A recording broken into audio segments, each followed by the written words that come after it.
വയനാട് ജില്ലാ കോടതിയുടെ ഓണാഘോഷ പരിപാടികളാണ് നടക്കുന്നത്.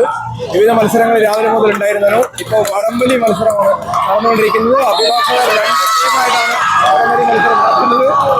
ഒരു ടീം ഒറ്റ വലിക്ക് തന്നെ പരാജയപ്പെടുത്തിയിട്ടുണ്ട്. ജില്ലാ ജഡ്ജിമാരുണ്ട്, ജില്ലാ കോടതി ജഡ്ജിയുണ്ട്, അതുപോലെ തന്നെ മറ്റു വിവിധ കോടതികളിലെ ജഡ്ജിമാര്, മജിസ്ട്രേറ്റുമാര്, അഭിഭാഷകര്, അതുപോലെ അഭിഭാഷക ക്ലർക്കുമാര് എല്ലാവരും ചേർന്നുള്ള മത്സര പരിപാടികളായിരുന്നു രാവിലെ മുതൽ ഉണ്ടായിരുന്നത്. വയനാട് ജില്ലയിൽ ഈ വർഷത്തെ ആദ്യത്തെ ഓണാഘോഷ പരിപാടിയാണ് ജില്ലാ കോടതിയിൽ നടന്നത്.